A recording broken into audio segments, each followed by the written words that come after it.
Hello, senior citizens like me. I'm Mike Hayes with Mike's AI 2-minute briefs for the time of your life.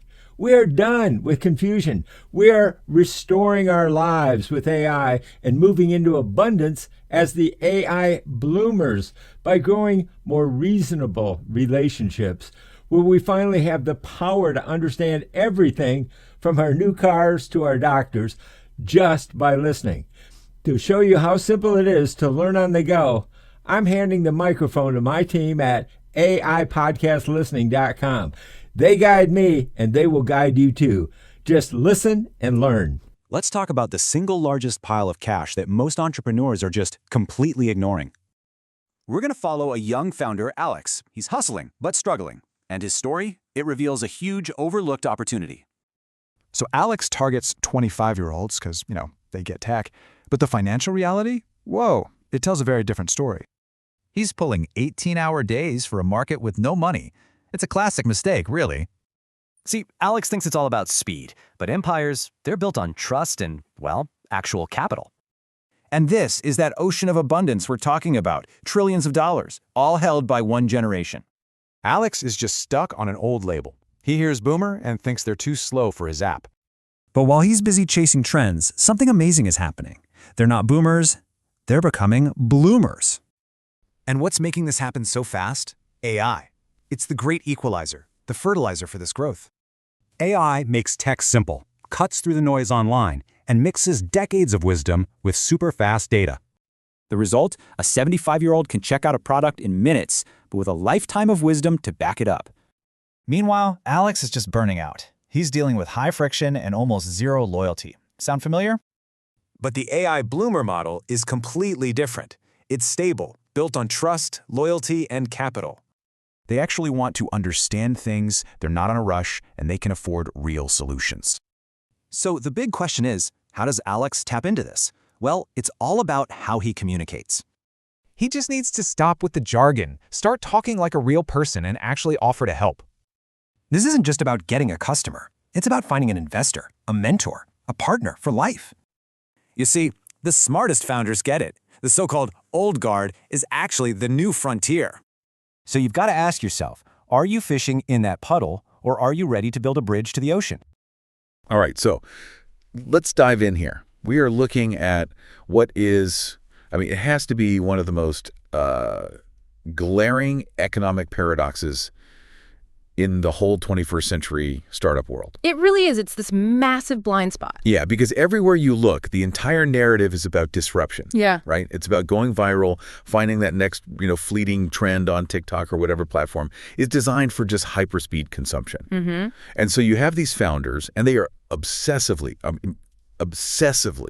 focused on attracting the youth demographic, Gen Z, millennials. The digital natives. Exactly, the digital natives. Yeah. Which, yes, they are, but they're also a group that's often, just financially buried under crushing student loans, wages that haven't moved, and historically high rents. It's an enormous strategic mistake. It's just staggering when you really break it down. They're sprinting after a customer base that's incredibly rich in attention, but just so poor in actual capital. And in doing so, they are actively, consciously or not, ignoring the single largest, most stable, and most concentrated pool of wealth the world has ever seen. It's like you said before we started. It's like searching for coins under the couch cushions while sitting next to an open vault. Precisely. That's the perfect analogy. And that vault, that colossal economic reality, is the boomer generation.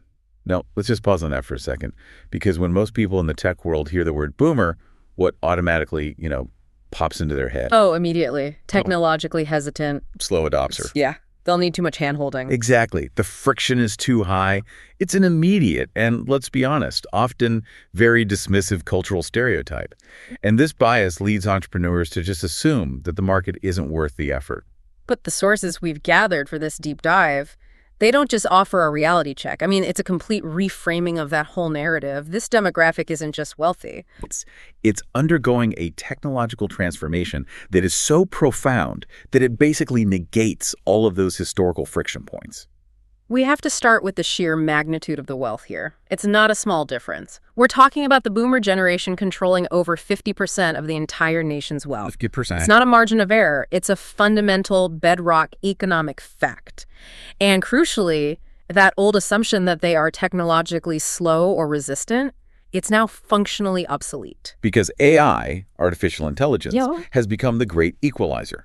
And that's why we're introducing a new, and I think really critical term for this deep dive, one that reflects this huge infrastructural shift, the AI bloomers. This term, it's not just about a demographic anymore. It represents a technologically empowered economic force. It really signifies a metamorphosis, a change, the old barriers, the tiny phone screens, the complicated user interfaces, just the absolute chaos of the internet. Yeah, all that noise. All of that has been effectively neutralized by AI. The AI bloomer is, in many ways, a new kind of super user because AI assists them exactly where the old system failed them. It allows them to engage with the digital economy with speed, with efficiency, and most importantly, with all that accumulated capital and wisdom they already possess. So our mission today for you listening is to really pull back the curtain on this sort of invisible economy.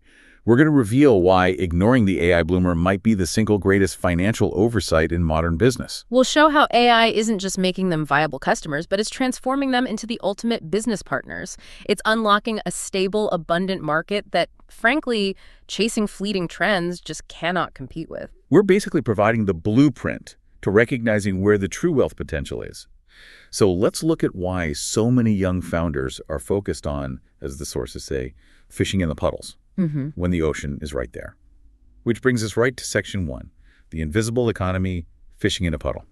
And this starts with a highly relatable scenario about the prototypical young founder. Let's just call him Alex. Alex, Yeah. yes. I think we all know an Alex. His hustle is, undeniable, but his market strategy is just fundamentally flawed from the get-go. He's the embodiment of that current startup dogma, right? Yeah. He measures his success purely by early adoption metrics, social buzz. Velocity, that's his currency. How fast can we move? How fast can we grow? Exactly. So you picture Alex. He's obsessed with product market fit. He's working these grueling hours trying to optimize his user journey.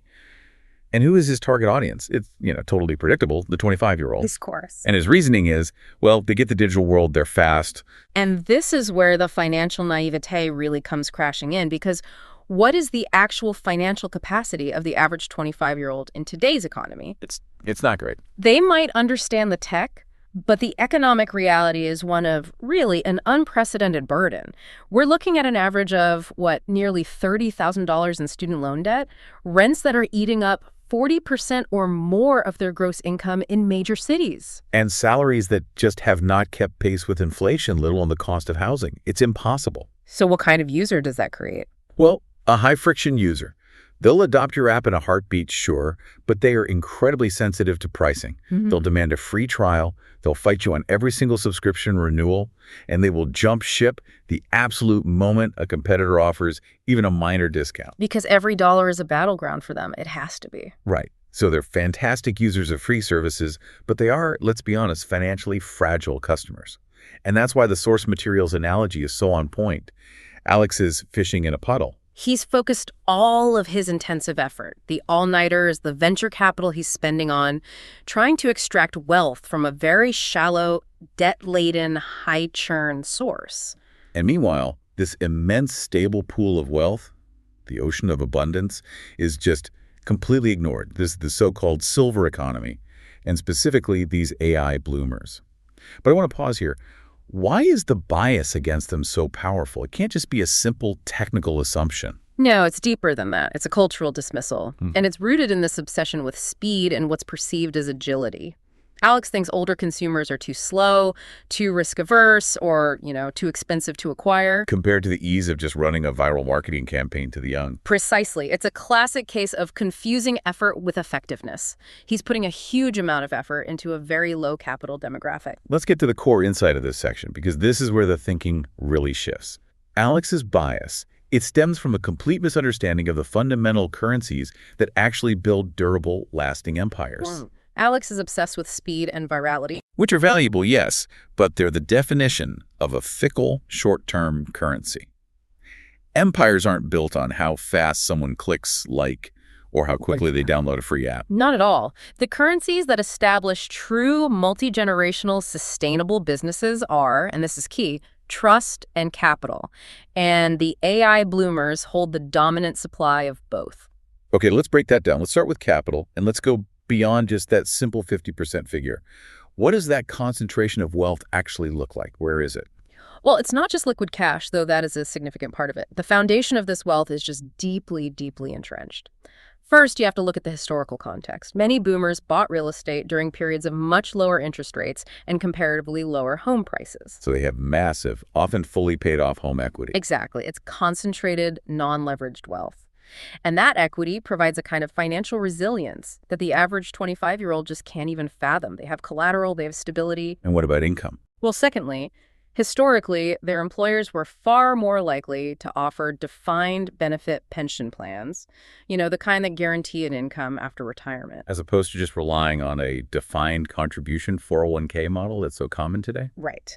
This provides predictable, reliable, passive income streams. And that's income that is often specifically used for quality of life purchases. Exactly the kind of product a founder like Alex should be selling. So their wealth isn't just large, it's structured completely differently. It's stable, it's resilient, and it's far less constrained by debt and volatility. They actually have the means and the structural freedom to purchase things of value. That's it. They have the financial resilience to pay for solutions that genuinely solve a problem for them, and they are far less likely to demand the lowest price point if the quality is demonstrably high. That's the capital side. Okay, now let's pivot to trust. This is where I have a little bit of skepticism, just playing devil's advocate here, because the tech industry often warns us that older demographics are prime targets for phishing and scams. A very crucial point. So doesn't that high vulnerability suggest that they are inherently less trusting of new digital businesses, not more? It requires a bit of nuance, but that's a great question. They are vulnerable to scams precisely because they still rely on traditional models of authority and trust. They trust a phone call that sounds official or an email that looks professional. Okay. However, when they find a company that delivers consistent, transparent value, their loyalty is incredibly high. They're not loyal to novelty. They are fiercely loyal to reliability. So that high-friction environment of the youth market, Yeah. The constant ghosting, the high churn demanding instant gratification, that's replaced by a market that actually values consistency and what the sources call a reasonable relationship. Yes, absolutely. When a business delivers on its promise, the AI bloomer becomes fiercely loyal. Their loyalty is sticky. What do you mean by sticky? I mean, they don't churn because of a small price difference. They value the established service and the consistency it provides them. And what's more, when they recommend a product, they recommend it to their peers who also possess significant capital and hold similar values. Which leads to these high-value, high-trust referrals. Exactly. The network effect is powered by capital, not just clicks. So the opportunity here is it's massive. We're talking about shifting the entire focus from these high-volume, low-margin, high-churn transactions, the puddle fishing, to establishing high-trust, high-value, long-term partnerships in the ocean. You're not just gaining a customer. You are potentially gaining an investor, a long-term revenue stream, and even a mentor who can offer guidance based on decades of professional experience. Alex really needs to realize that optimizing for clicks is temporary. Optimizing for trust and capital. That's how you build something that lasts. So if the problem's ignoring the wealth, Section 2 is the solution. It shows how this wealthy demographic is actively, right now, transforming. We're calling this the Bloomer Evolution AI as the fertilizer. This is the mechanism by which that sleeping giant finally wakes up. And we really have to linger on that linguistic shift for a moment. Moving from boomer, which, carries all this cultural baggage of being past tense, something that has already happened and faded, to bloomer. Which implies active growth. Active growth, development, future potential. It's a crucial mindset change for any entrepreneur. This demographic isn't static. It's dynamically engaging with the world in a new way. And what's driving this growth? It's not some slow generational shift. The source material is very clear that AI is the fertilizer. It's the rapidly applied technology that is removing those historical, technological, and environmental barriers. Let's really dig into this specific technological barrier. For years, the major pain point for older users was the physical interface itself. Right. The entire computing world became optimized for the smartphone. These tiny screens, tiny little keys, requiring very fine motor skills and sharp eyesight. These physical limitations were the primary obstacle to digital participation for so many. It was essentially an exclusionary design. Yeah. I mean, if your vision wasn't perfect or if you struggled with dexterity, digital interaction just became frustrating and slow. You just give up. And now that barrier is basically gone. AI just bulldozed right through it using voice-to-text and generative AI. This is what we're calling the AI equalizer. And it's not just basic dictation, right? Oh, not at all. Think about the complexity involved. Modern voice AI, the kind powered by these large language models, it can handle different accents, it understands context, it can insert punctuation, and it can handle complex multi-step commands, all just from a person speaking naturally. So an AI bloomer doesn't have to squint at a tiny keyboard to compose an email or, conduct a complicated search anymore. They can just speak their request. And the AI translates that thought into perfect digital action. It completely shifts the interface from a visual and dexterity test to a purely conceptual one. The bottleneck is no longer the speed of your typing, it's the speed of your thought and your wisdom. If you can articulate a complex request, the AI handles the execution. That levels the playing field instantly. It allows the bloomer's decades of knowledge to be put into immediate action. Yes, but the sources also highlight a second barrier, which I think is just as important. And that was the environment of the modern internet itself. It's not just the screen, it's the chaos behind the screen. Absolutely. The internet is a fire hose of unfiltered, overwhelming information. Just imagine trying to log on simply to verify a fact about an investment or a medical procedure. You're immediately confronted with 50 conflicting SEO-optimized articles, banner ads flashing at you, videos that start playing automatically, pop-ups demanding your email. For someone who didn't grow up navigating that specific digital chaos, it's incredibly stressful. It's confusing. And ultimately, it just causes technological avoidance. You just don't want to deal with it. The cognitive load required to sort truth from noise was immense. And this is where AI acts as the filter and summarizer. Instead of you having to sift through all those contradictory articles, the AI assistant acting like a sophisticated research librarian, it processes all that conflicting data. Yeah. It verifies cross-references, and it synthesizes a simple, concise, stress-free summary. The source mentions the principle of the check-in method, which is fundamentally enabled by this filtering process. Tell me more about how that filtering process actually works on a deeper level. It's not just, cutting and pasting sentences together, is it? No, not at all. When an AI summarizes, it's performing semantic analysis. It's chunking the information. It identifies the core arguments, it filters out all the rhetorical fluff and the clickbait, and it can even provide source verification. And critically, it can adjust the tone of the delivery. Yes, to be authoritative and calm, which reduces that sense of digital panic. This transformation changes the internet from a labyrinthine hunt for data into an instant consultative service. So the bloomer logs on, speaks a request, and receives a well-researched, distilled, trustworthy answer instantly. That is a profound shift in utility. And the result of these two forces, the vocal input from the equalizer and the summarized, filtered output, is this immensely powerful combination that we're calling speed plus wisdom. This is where the AI bloomer becomes, objectively superior to Alex, our young founder. Let's go back to that scenario from the sources. We have the 75-year-old bloomer and the 35-year-old entrepreneur, and they're both researching the same complex product. Right. The speed comparison is now largely moot. The bloomer, using sophisticated voice commands and AI summarization, can research the product's features, check its legal standing, compare prices across the market, and read summaries of historical consumer satisfaction in minutes. Just as fast as Alex can using his traditional methods, the speed is equalized. But the wisdom element is the critical differentiator. Alex is interpreting that raw data through the lens of, maybe a decade of professional life. His context is limited to very recent history. Whereas the bloomer is applying 40 more years of accumulated professional and life wisdom to the exact same high-speed data. Exactly.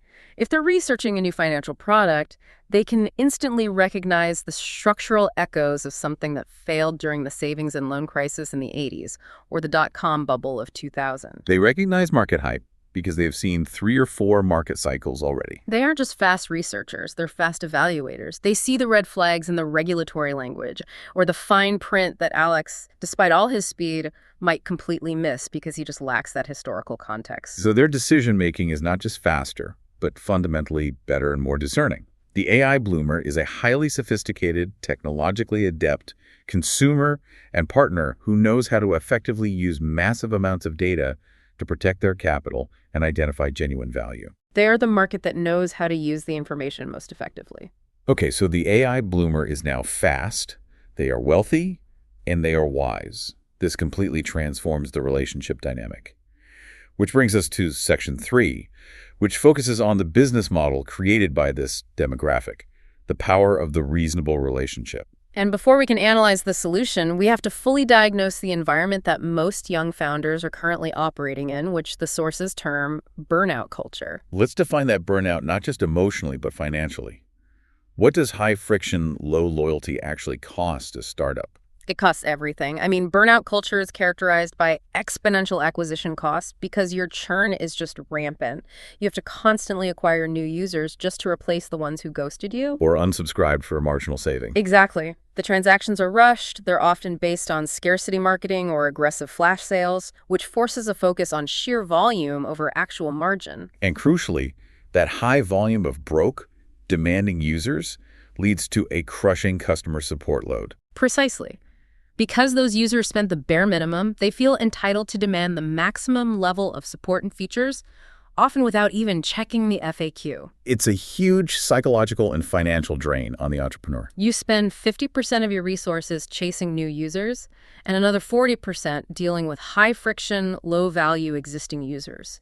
That is the unsustainable path that leads directly to entrepreneurial burnout and capital inefficiency.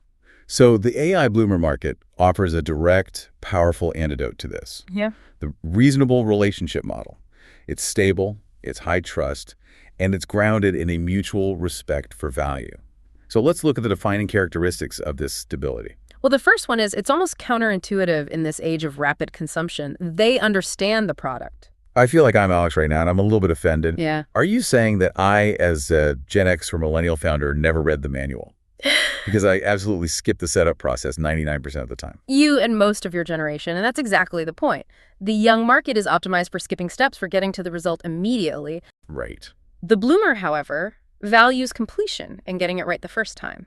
They will read the manual. Or, thanks to that AI fertilizer we talked about, they will listen to the comprehensive AI podcast summary of the manual. But why do they prioritize this understanding so much? Because they value their time and consistency over impulsivity. They have the time to dedicate to understanding the product, and their goal isn't immediate gratification, it's long-term utility. If they are going to spend their capital, they want to ensure it's spent correctly and that the product will integrate seamlessly into their life. And the positive implication for the business is just huge there. If a customer actually understands what they bought, they don't misuse it. They don't demand features that were never promised. And critically, they don't flood your support channels with basic, easily answered questions. It dramatically reduces your operational friction and your post-sale costs. You get to deal with competent, informed users, which is the gold standard for any software or service business. It lets you scale quality, not just quantity. Exactly. And the second characteristic just reinforces this. They value time over rush. In the burnout culture, every single transaction is rushed. It's often impulsive. This leads to massive buyer's remorse, high returns, and that constant feeling of, did I get the best deal? The bloomer is different. They are making a considered purchase. They are not rushing the transaction. They are verifying it.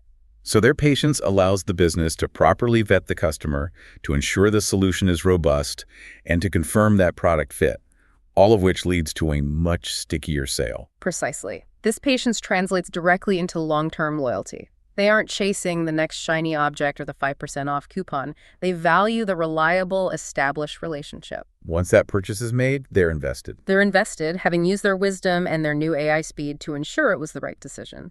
This makes them significantly less susceptible to competitive poaching. And finally, the characteristic that solves Alex's core funding problem. They have the means. If you target a demographic with deep pockets, you solve the broke customer problem instantly. It's that simple. If you successfully solve the bloomer's established problem, and remember, they are discerning, so the product has to be good, they can afford to pay what that product or service is truly worth. Which means the entrepreneur can finally maintain healthy, sustainable margins. They don't have to engage in that zero-sum game of price wars. They can price based on the high value they provide, knowing the customer not only respects that value, but can fully afford the premium cost. This is the foundation of a sustainable business. When you serve a high capital demographic that prizes quality and loyalty, you can move away from all that efficiency theater and actually build a truly resilient, high quality, long-term service. The reasonable relationship. It's high trust, high loyalty, and generates high predictable revenue. It is the absolute antithesis of burnout. Okay, we've established the wealth, we've established the technological enablement by AI, and the superior business model. So now we transition to the crucial, actionable part section 4, the bridge communicating with the new Vanguard. If entrepreneurs like Alex want to pivot from puddle fishing to the ocean of abundance, how do they need to fundamentally change their language and their technology? The first, and maybe the simplest, change is purely cultural and linguistic.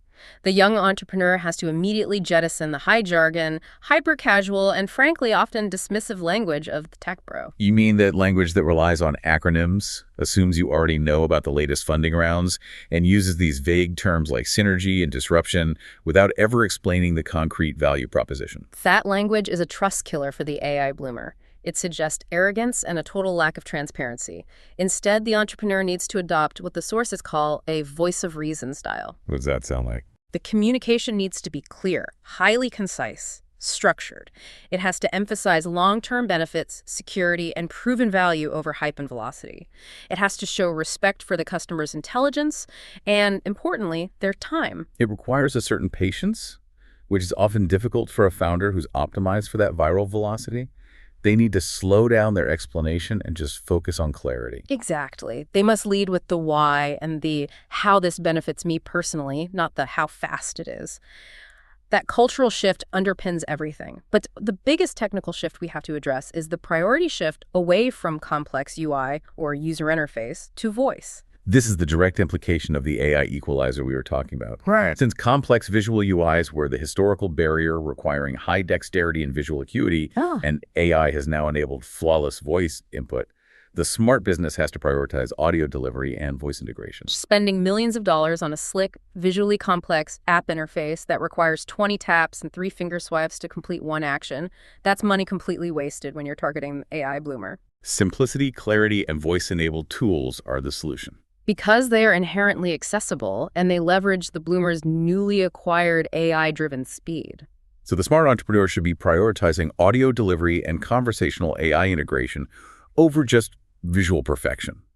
This leads us to the specific tools the sources suggest. First, let's talk about creating audio explainers. This is a fantastic example of using AI to bridge that trust gap. Instead of relying on a 50-page, densely written technical manual, which is high friction for everyone, not just the bloomer, Guilty. The entrepreneur uses technology, like a sophisticated tool such as Notebook LM, to convert that documentation into easily digestible audio formats. Okay, so explain how a tool like that works here. It's not just a basic text-to-speech robot voice, right? No, it's far more sophisticated. A tool like that ingests massive amounts of source material, the product specifications, the legal documents, the warranties, everything. It then uses generative AI to perform semantic analysis, breaking that complex text into logical chunks. So it understands the content. It understands it. It generates summaries. It identifies key terms. And critically, it can generate an audio explanation that is structured like a conversation or a high-quality explainer podcast. So it's designing content specifically for listening, using clear language and a measured pace. Precisely. It caters directly to the AI bloomer's preferred consumption method. They speak to the machine, and the machine speaks back to them in a clear, digestible format. This turns a high-friction instruction manual into a low-friction learning experience, and it instantly builds trust because the business demonstrated respect for the customer's preferred communication style. And the second key method addresses post-sales support, which we already established, is critical for maintaining that reasonable relationship. It's offering check-in support rather than relying solely on those automated chatbots. Automated chatbots, they're the bane of the modern economy. They really are the pinnacle of high-friction, low-trust interaction. They trap you in an endless loop of frustration. They hide the human agent behind layers and layers of irrelevant pre-programmed responses. And for a wealth-holding customer who values their time and expects quality, this is an immediate deal-breaker. They associate the automated chatbot with disrespect and low-value service. So what's the alternative? The check-in support model. It leverages AI's filtering capability to assist the human agent, not to replace them. The AI bloomer uses their voice assistant to ask a complex question. The AI then aggregates all the necessary data and prepares the support agent with all the context needed for a personalized, human-assisted follow-up. So the human agent calls the customer back, but they've already been briefed by the AI on the exact nature of their problem, their historical purchases, and any potential pain points. Yes. That personalized human touch reinforces the reasonable relationship. It shows accountability. It says, we respect you enough to dedicate human time to solving your complex problem, and we're using technology to make that human interaction highly efficient and valuable for you. So it's not about avoiding technology at all. No, it's about using technology like AI summarization and voice processing to facilitate a superior human connection and build trust. By building these high-trust, low-friction bridges, the entrepreneur is securing a partnership that is built to last. That is the ultimate outcome. By empowering the bloomer to use AI to fully understand the business and the product, the entrepreneur transforms them into a highly effective, loyal, and competent advocate. This connection isn't just a sale. It's a commitment for life, backed by immense capital and institutional wisdom. Which brings this whole narrative full circle. The smartest young entrepreneurs, the real successors to Alex, will recognize that the old guard has not just retired. They are transforming. They aren't looking backward at the boomer stereotype. They are serving the new Vanguard, the AI bloomer. Respecting the AI bloomer, serving them with clarity and value, is the clearest path to securing a financially resilient future. It's where the wisdom of the past meets the speed of the future, all financed by the world's most stable wealth pool. So, to summarize this entire extensive deep dive for you, the learner, we have really identified 3 major interconnected paradigm shifts. And these must be immediately integrated into modern business strategy if you are seeking stability and capital. Number 1, we confirm the unparalleled concentration of wealth. That 50% of the nation's wealth held by the bloomer generation is not just a statistic, it is a structural reality. It's rooted in historical asset accumulation and low debt leverage, and it represents the most stable source of investment and purchasing power available today, period. 2, we analyzed AI's revolutionary role as the fertilizer. AI has functionally transformed the previously technologically hesitant individual into the technologically adept super user bloomer. This was achieved by removing those physical barriers with voice-to-text equalization and environmental barriers with data filtering and summarization. They are absolutely ready for complex digital engagement, but only if it's delivered clearly. And 3, we detail the discovery of the superior business model. Entrepreneurs must abandon that high-friction, low-loyalty burnout culture of chasing broke, volatile demographics. The AI bloomer offers the reasonable relationship, a high-trust model defined by customer competency, patience, and, crucially, the financial means to support high-value, sustainable margins. Understanding this shift provides a powerful economic shortcut. It really does. It allows you to immediately recognize where true financial power and investment potential currently reside. You should be prioritizing the market that has the wisdom to evaluate your product, the technological means to use it effectively, and the capital to pay what it's actually worth. And the final provocative thought we want to pull from these sources is this. The most profound and lucrative disruption opportunity today might not be inventing some new, untested product for an already broke demographic. Instead, the real genius lies in finding a simpler, more trusting, AI-assisted way to clearly communicate and deliver existing, proven value to the wealthiest, newly technologically empowered consumers on the planet. So we'll leave you with this question to consider. If AI has successfully fertilized the technological participation of the boomers, what other major societal group is currently being underestimated because of a perceived technological hesitancy? Maybe it's due to language barriers or socioeconomic factors or physical constraints. And how might the next wave of accessible AI tools soon fertilize their full and meaningful participation in the economy, establishing the next new Vanguard? The pattern is set. Who is next to bloom? That wraps up another deep dive with our AI team. You know, I often say we are living in the time of our lives. And I hope today you heard exactly why. We are just getting older. We're getting amplified. When you use these tools to clarify the confusion, whether it's with your car, your health, or your business, you're doing something powerful for your life. You are turning noise into reason. You are taking control. But don't let the learning stop here. To keep this abundance flowing, I need you to take one simple step right now.